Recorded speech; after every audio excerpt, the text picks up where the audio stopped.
Welcome to Noontime Hang with your host, Cathy Segal-Garcia, the Birds of a Feather edition. Hello. Greetings. You liked that, huh, Chris? Okay, so this group is playing Friday, June 19th, and we're excited to have him. It's just going to be a beautiful night, I know. Chris Wabich on drums, John Leftwich on bass, Yes, and Bill Cunliffe on piano. that's right. Woohoo! That's right. Okay, now Bill Cunliffe was gonna say something, and I interrupted him to start this recording. So, would you like to say something? Why don't we have the other gentleman start? Oh, Phil doesn't want to be put on the spot. Because I'm a reactor. I react to the input. That's right. You know, most trios are like, oh, these are my tunes, my arrangements, my music that I want to play. Yeah. But this feels a little different to me. This feels more like a gang of three or of some kind. It's funny because I think we're all reactors. So maybe we need like someone to text us what to do. Yeah. We can react to it as a trio. I thought about but your idea of playing Monk was fantastic because I mean, Monk is he's a genius because how many people can write bona fide music that a 5-year-old can understand and the most advanced player can understand? I mean, for real, that takes a lot of I don't know, godly skill. I don't know what to call it, but Yeah. I mean, Monk is to me is the most fun to play. Yeah. So my vote is let's throw a bunch of that stuff in. But I was going to say preface this since we're reacting. Cathy, I think this trio is your fault. It is? See, there we go. Because I was been playing with off and on with these guys in different scenarios over the years, but then the three of us had never played together until Judy Niemak. Oh. Judy Which Niemak. you put that together. Oh, that's right. And so then we had such a good time, and then I was like, I should book something. And I was talking to John. I was saying, let's do this trio because that was really fun. Beautiful. So it's your fault. Okay, I accept. All right. I accept responsibility. John, what do you have to say about that? I'm in agreement with all. Yeah, we're going to have a musical conversation, and that's my favorite kind of musical event is when I either see people conversing or I get to play. And these guys both, I know their styles and their ability to react and kind of talk musically, with their phrases and tell a story. And that's what I'm looking forward to. Me too. Yeah. They talk about musical storytelling all the time, and everyone is like, oh, we're going to tell a story. And every picture tells a story. What the hell does that really mean exactly? And I'm going to complicate this by also mentioning that I'm going to impose a 1-page limit that all the pieces of music that we bring into this thing have to be 1 page. Oh, because then once we finish that page, then we have to tell our own story and not the music story or the composer's story or, I don't know. I really, what do you guys say? What do you guys define as telling a story? What's telling a story for you guys? well, it's something as innocuous as a feeling. So, we talk about jazz and we talk about improvising, and a lot of the feeling in the great in my heroes is about kind of an inspiration with Miles kind of blue, it's kind of impressionistic. It has kind of a calm sea of emotions, and then there's events that happen. So it's a story in the sense that there's a kind of an underlying feeling to it, and that you're reacting to the people around you. Now, it can go more literal. You can write lyrics, you can really tell a story. And my first big musical experience was with Carmen McRae, and that's what she did. She did it on every song. She really told the story very literally. Yeah. But then, I play a lot with Hubert Laws, and he definitely tells a story with his solos, with his interactions, and it's not literal at all. So I think, yeah, Bill, it could be, a range of things, but you're expressing something human. And if you're not, then you're just kind of playing a bunch of junk that you practice, which could be impressive. But I like to kind of center things emotionally and try to connect with the music emotionally. Yeah, and I think Monk helps me do it in a certain way, because like when I was a kid, everyone was like, well, when you play Monk, you have to play differently than when you play other types of music. You're not allowed to play it like, the way you play other things. And then I heard Tommy Flanagan, and he would play a Monk tune. He played it exactly like how Tommy Flanagan would play it. He didn't have any, maybe because Monk and he kind of knew each other or whatever. But what appeals to me with Monk is that it's rhythmic. It's got a rhythmic weirdness to it, and it's very concise. Every note kind of has to be there. There's no wasted stuff. You could just play off of the music, and that'll be great. But when I play a Monk tune, very often I think about, after I play the melody, well, how do I feel today? Like, what's going on here? I mean, and so I don't know how I feel today, after the, did anybody see the match last night? Who won the fight last night? No. No, good. Well, just trying to draw you in. We have enough of a fight going on, in life. There's enough important things going on in the world. Yeah. Trying to. I was always amazed when I would see Benny Maupin play, because he played a few times a year at the Blue Whale, right? He would always play the same material, always.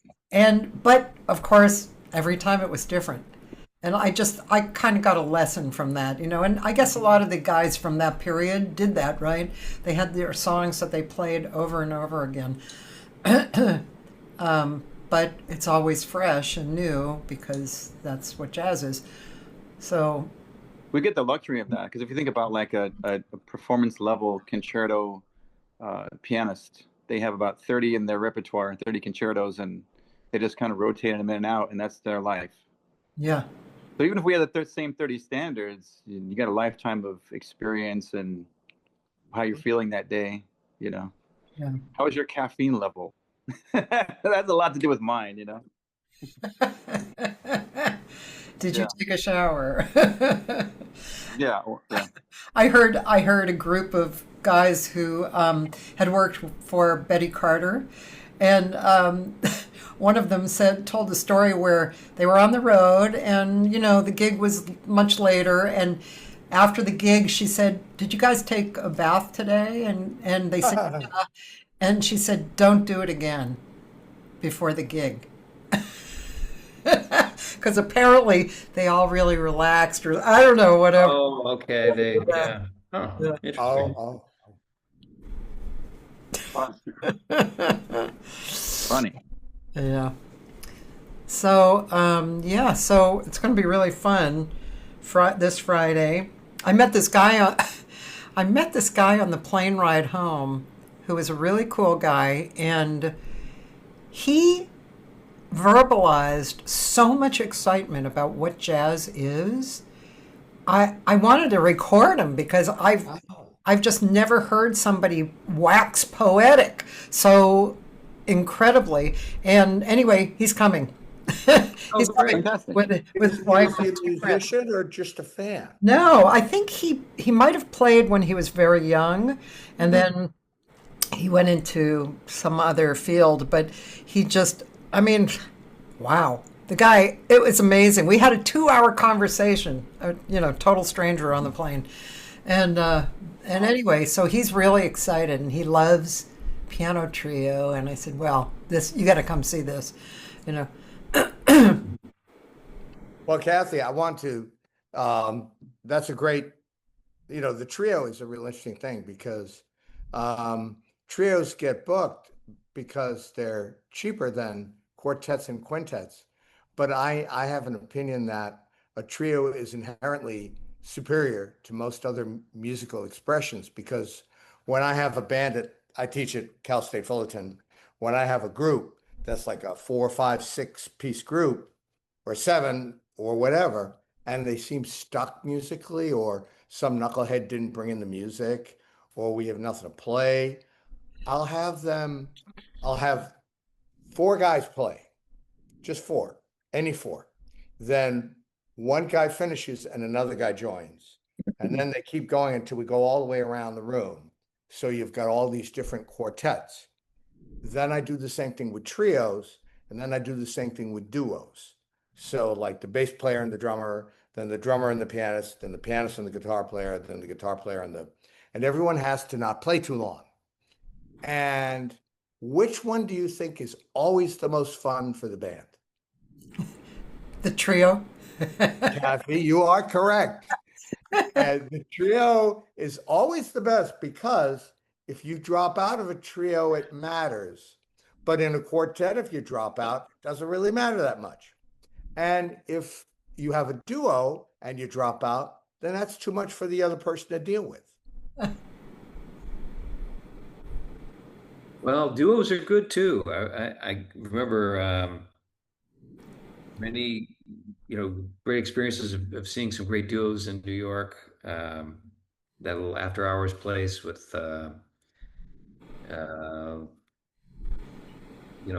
Michael Moore and there's a lot of freedom, in duos and trios. Yeah, right. Solos are a little lonely maybe, but just the freedom and the interaction is, just a great opportunity. And Yeah. really to get inside someone else's mind musically. And I mean, I've also I've gotten to experience some great interactions. I would go to see Chick Corea with Hubert Laws, and sitting at a table there and hear them. One of my most favorite experiences, hearing them play the intro to Spain, and it was about a 5 Oh, intro. But to hear them both, start and finish each other's phrases, and yeah. it just was just a real experience. And it's something you don't get in the conventional, um, arrangement or jazz gig. So there's a really unique opportunity for them to really talk to each other Yeah. and go. And it was interesting how they would lead each other into different key centers, and different textures, Yeah. play lots of arpeggios and make things flow, and then they play something static, and short, and just change the texture. And there's just a lot of creativity and freedom in that. So the trio is kind of the same thing. We really have a lot of ability to change things and go wild. Well, I think when you have some prepared material, I mean, if you're like my kids, very often they're kind of neophytes and they're just trying to figure out what they want to do. But John, what you bring up is if, Chick and Hubert, for example, they both have a lot and they both can handle a thing all by themselves and make music. So that when you combine them, it's pretty amazing because they also have a history of music, somewhat together, right? Yes. What was that? Windows, and they were Yes. working together in the '60s, and they're both kind of orchestral complete guys. Yeah. And in a regular jazz trio or quartet, sometimes everyone's just doing the same Yeah. stuff a lot. And that's exactly what's not going to happen. Yeah. We're going to break out. We're going to break out from Yeah. bounds that the chains that bind us. Yeah. But look out. Some wild stuff could happen. Well, that's great. I know that's going to happen. I love it. I Wob, want to play a song based on Chris's chandelier. Chris, Hey. can you tell us about the chandelier? Oh, well, it moves a lot in an earthquake, I can tell you that. It's pretty scary. Yeah. This is the best spot for me because it's where my phone can plug in, but no, I was just going to say, kind of add to that, and that the other element is the thing I appreciate the most about Bill and John is they have also, besides being world-class jazz people, above my level, they are also fantastic producers and have the producer bug and producer ears and aesthetic, which is not common in jazz. A lot of times, jazz is people are just going to play and get their thing and go on and like what Bill was saying, don't play too long. He's teaching that to the kids, like play the right amount, right? Yeah. That's a production aesthetic. And so that puts a different set of rules on things, which come with the different set of freedoms as well. But I'm just saying that, you don't have to stay within your lane of your instrument if you have a production aesthetic. You can say, well, I'm going to just be percussion guy now, or John might lay out, or like this kind of thing, right? You can play a lot or you can play nothing. Right. So, Chris, you're saying that actually we have 1, 2, 3, 4, 5, 6, 7 groups that you're going to hear. You're going to hear me, you, John, you and me, you and John, John and me, and John and you, and the 3 of us. Yeah. That's really actually how it should be. Yeah, that's really cool. It should be like that, and I think a lot of people don't take advantage of that. Yeah, Yeah. And there might be another partner called silence. Oh boy! Why? Who is that? That's great. Wow. Well, you guys just perfectly described what's going to happen Friday. And so that's all you need to say. And thanks. Convey the unknown. Yeah. The unknown. So thanks for coming on. And ladies and gentlemen, we'll see you Friday. It's going to be really beautiful, 7 to 8:30. Okay. I just want to rave a little bit about the club because I played there. Gee, who did I play with the first time? Cathy probably has the ironclad memory. I forgot who I played with the first time, but you played with Janice Mann once, right? It might have been Janice, yeah. And first of all, I love junk food, but I also love really, really good quality, healthy food.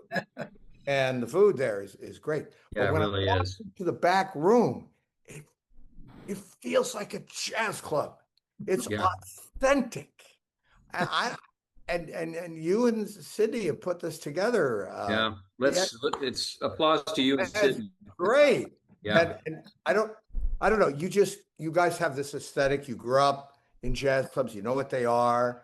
And the people act like they're in a jazz club. So when music happens, they're quiet and they're looking at us and they're paying attention. It was so much fun. It's great. Yeah. And we can't wait to show up. I love that. Chris and I had a similar experience. We just played there was it Thursday or Friday? Thursday. And we had a blast, and the crowd was great, and it was just a wonderful evening. Yeah, it's really I'm very happy with it. The artists really like playing there. Even like some of the artists have been like on the kind of R&B side, and they'll play, kind of at their usual volume at first. Then after a song or two, they'll go, oh, wait, this is like an unplugged kind of a thing. We don't have to do that. And all of a sudden, it becomes real beautiful music, like you guys were talking about. And the artists love it, and the audience loves it. It's just so intimate. It's like, you can see people and talk to people. So yeah, I'm really glad how it's turned out. So thanks for bringing that up. Yeah. Yeah. Yeah. Wabbage is almost like a house drummer. He's there so much. Get drafted. And he's probably going to tune the piano a little before you play it. And so That's right. He tunes the piano. That's kind of a must. Wow. Whoa, that Yes, piano. I really appreciate that. That is. Get it straight. Get it straight. You know, You gotta there's see. an old- You gotta there was see. an old pianist that you all know. I'm not going to mention his name, but I loved him. And there was this club in Glendale that's not there anymore. And he would play this club and he would tune the piano. And then at the end of the gig, he would untune the piano. Oh, Those blankety blanks are not going to get a tuning out of me. Blank them.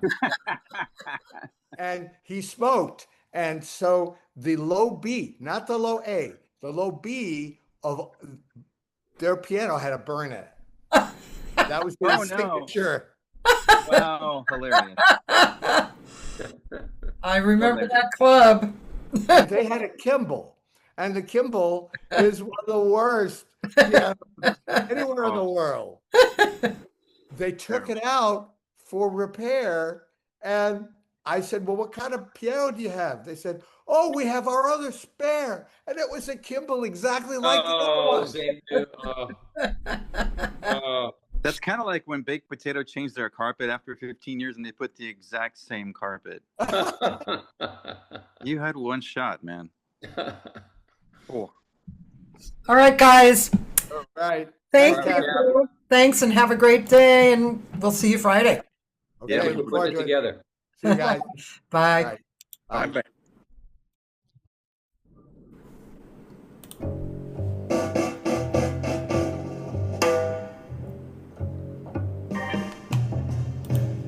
Hello.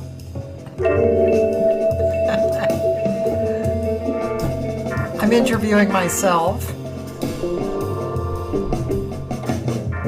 Went away, I shouldn't stay, but here I am, I'm coming back. This is an original. to your eyes. And I knew I couldn't resist, so why did I go? this is on my Social Anthems Volume 2 record. I took one look and saw your eyes, they looked at me, and that was the end of my life. I knew before that day it changed my life for now and evermore. Okay. So, I actually made a full-on video with a bunch of the singers who are going to be doing Sunday with me, Sunday the 21st. But it ran a little long. It was about a half hour. So I just wanted to make a little brief video about Sunday. So to add into this little video for the week of Birds of a Feather Jazz Lounge. So Sunday evening, also 7 to 8:30, which is generally what time we do our shows, I am going to do an evening of my own compositions. I've probably composed about 100 songs, and I know a lot of singers. And I just thought it would be so much fun to have different singers sing my material, in one evening. So I invited 12 of my friends to sing songs of mine. Very exciting. Now, I'm going to have to look at this because I don't want to leave anyone out like I did kind of on that. So I'm having Yuka Akai, Sydney Jacobs, Cheryl Barnes, Mary Bogue, David Joyce, Dolores Scozzesi, Kanga Lavrado, Mon David, Ashley Marr, Cecily Gardner, El Aviva Diamond, and Gail Larone. And we have a really great band. It's Todd Hunter on piano, Marlon Martinez on bass, and Chris Wabich on drums. So, yeah, it's very exciting. I'm playing a few different things for you so you can just get an idea of some of my material. Let's see. I'm looking at different records. This record was one I did in the UK. It's kind of the only straight ahead record that I have. Well, it is the only straight ahead record that I have. And here's one song. I was going to have Linda Smith sing it, but she is not able to come, so won't be doing this song. But here it is. It's called Shake It On Down, which I actually wrote for her, and it was on this record. Here we go.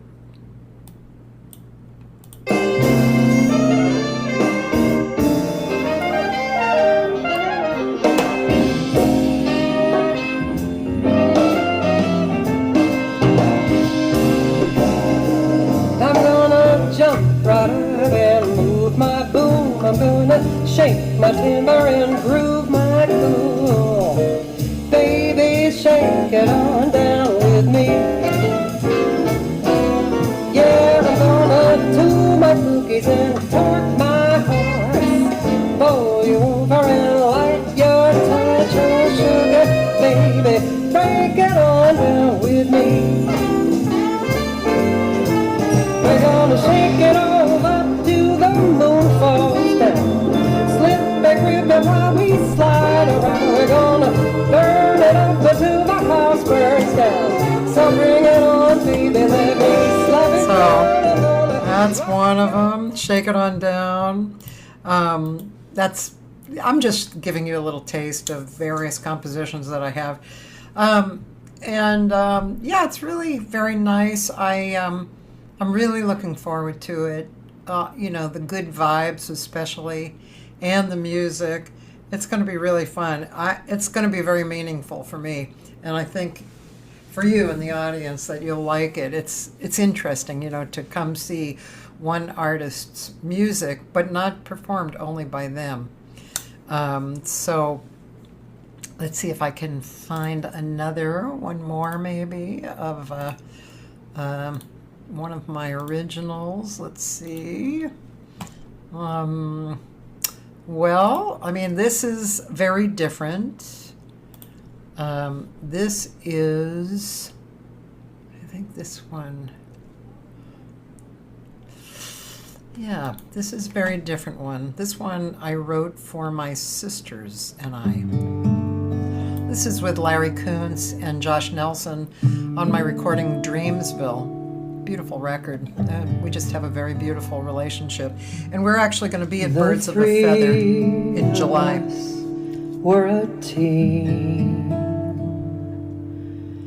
We were closer than peaches and cream. And as life would move on, our attachments grew strong. To our friends and relations in our own locations. And in our minds we were three. We were close as sisters could be. Living too far away for a visit each day. We accepted the distance, had life's own insistence. Yeah.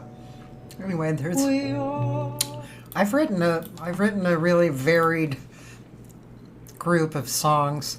Sometimes I would come up with a folky tune, sometimes very jazzy, sometimes kind of funky.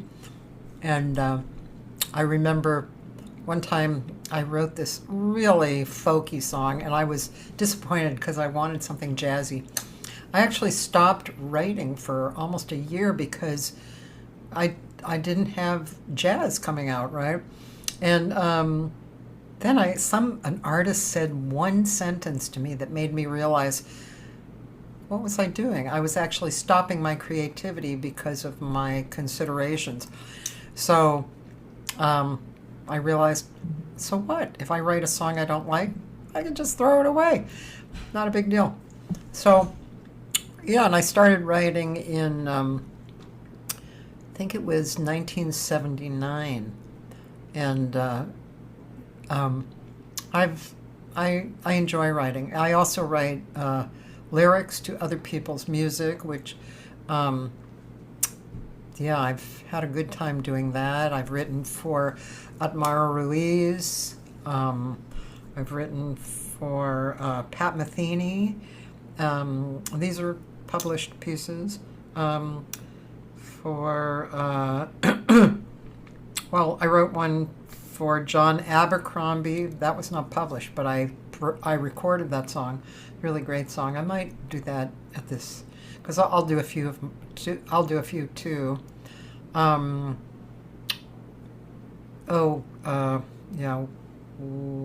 His name. It's right on the tip of my tongue.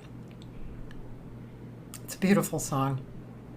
He's a big composer, and he gave me the publishing for that too. So anyway, I really do enjoy that. Oh yeah, there's a choro for Ginga, who's a pretty famous Brazilian artist, and he gave me the publishing for that too. So yeah, it's been nice. It's been nice writing. I enjoy it. I always tell people I'm gonna write kind of a little bit far out because that's how I think I write lyrics. But anyway, apparently it's okay. Anyway, so that's about it. I'll hopefully see you on Sunday, June 21st in the evening at Birds of a Feather Jazz Lounge, where really night after night there's really beautiful music. And I think it's LA's best jazz listening room. I really do. So hope to see you there. Bye. 2, 3, 2, 2. Welcome to Noontime Hang with your host, Cathy Segal-Garcia, the Birds of a Feather edition.